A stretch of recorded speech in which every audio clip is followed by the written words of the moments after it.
Il était une fois un commerçant qui avait 3 filles qu'il aimait beaucoup. Et chaque jour, le commerçant allait au marché pour acheter et vendre. Et un jour, le commerçant voulait aller au marché. Et il demanda à ses filles ce qu'elles voulaient de là pour qu'il puisse le leur apporter. La première fille demanda une belle robe en soie, la deuxième un collier de perles et la troisième une belle rose rouge. La troisième fille était la plus jeune des filles du marchand, la plus belle, la plus choyée et la plus jeune, la plus proche de son père. Le père est allé au marché, et sur le chemin du retour, une forte tempête a éclaté et il a commencé à pleuvoir abondamment, ce qui a incité le commerçant à se cacher dans l'un des châteaux situés entre le marché et sa maison. Il a donc décidé de rester à le château jusqu'à ce que les vents et la pluie se calment et qu'il puisse rentrer chez lui. Le château dans lequel le marchand est entré était étrange et suspect. Alors le marchand a commencé à rechercher les habitants du château afin de leur demander la permission d'y rester. Mais il n'a trouvé personne. Au cours de sa recherche, il a trouvé une table à manger préparée, avec toutes sortes de plats et de boissons délicieux dont les gens avaient envie. En raison de sa faim extrême, il s'assit à table et commença à manger. Puis il revint à la recherche des habitants du château.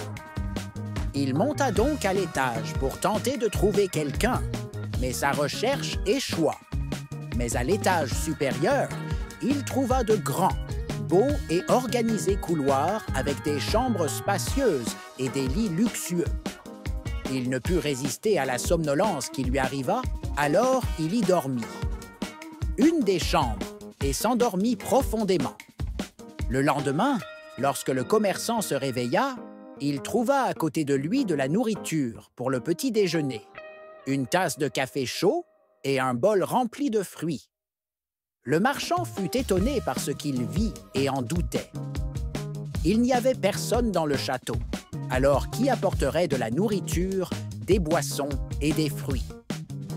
Alors que le marchand quittait le château après que les vents et la pluie se soient calmés, il trouva de belles roses de toutes formes et couleurs à l'entrée de la porte principale. Alors il se souvint de la demande de sa plus jeune fille. Alors il cueillit une rose pour elle. Dès qu'il cueillit la rose, il entendit une voix comme le grondement du tonnerre, lui criant dessus et lui disant qu'il était ingrat. Malgré toute l'hospitalité qu'il avait reçue à l'intérieur du château, il avait abîmé ses roses. C'était le monstre du château qui hurlait et le marchand frémit. Très effrayé, il lui a dit que sa petite fille lui avait demandé de lui apporter une rose et qu'il aimait ces belles roses. Alors, il voulait en offrir une à sa fille en cadeau. Le monstre a dit au marchand qu'il lui pardonnerait s'il emmenait sa petite fille au château. Alors, le marchand a été obligé de l'amener. Alors, il est rentré chez lui et a amené sa fille au château pour que le monstre ne le tue pas.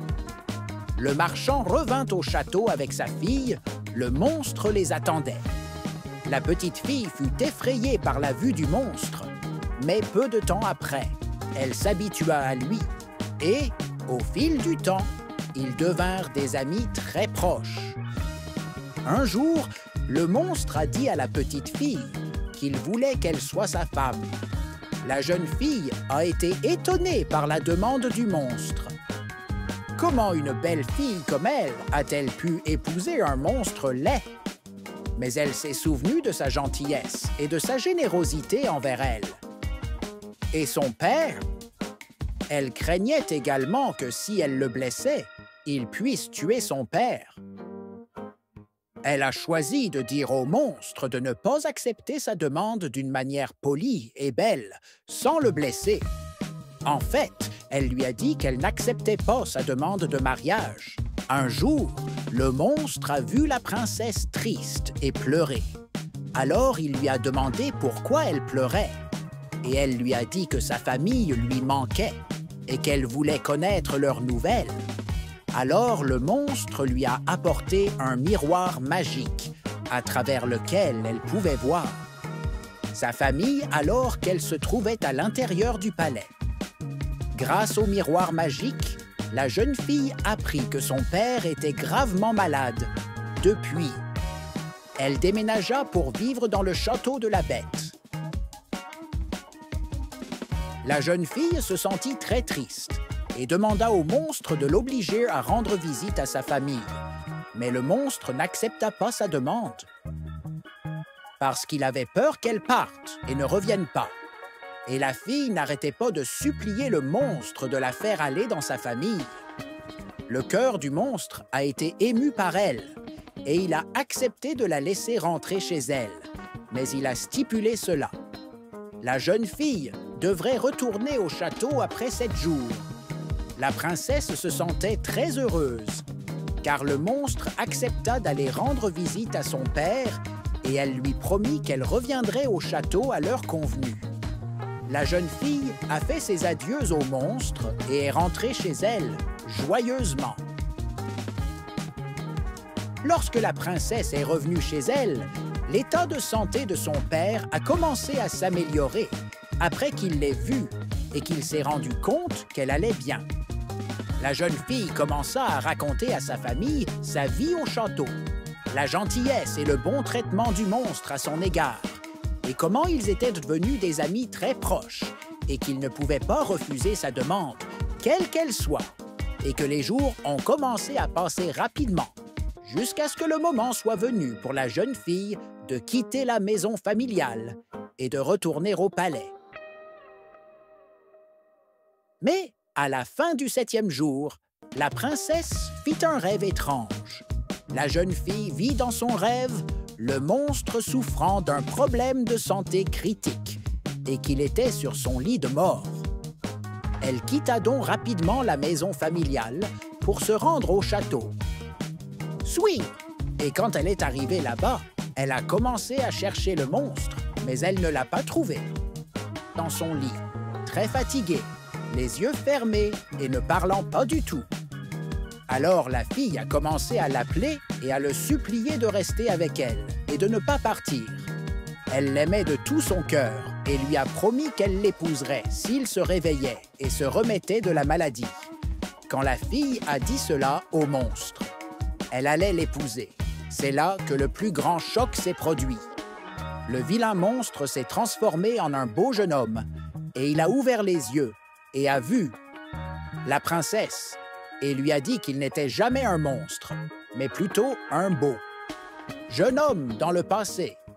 En raison de la magie qui l'a affecté et la raison de son retour à la normale, était l'accord de la belle princesse de l'épouser. Alors la princesse s'est sentie ravie d'aider le prince et de le débarrasser de sa magie. Et le prince a épousé la princesse et ils vivaient dans la sécurité, le bonheur et le contentement dans le grand château. Enfin, l'histoire de la princesse et de la bête est considérée comme l'une des meilleures nouvelles pour enfants, qui exhorte à assurer la satisfaction des parents, à les racheter spirituellement si nécessaire, à aider les gens, quelles que soient leurs formes et leurs couleurs, à les traiter avec gentillesse et la convivialité, et leur tendre la main s'ils en ont besoin. Et quiconque fait le bien en récoltera les récompenses et l'accomplissement des alliances et des promesses, quel qu'en soit le prix.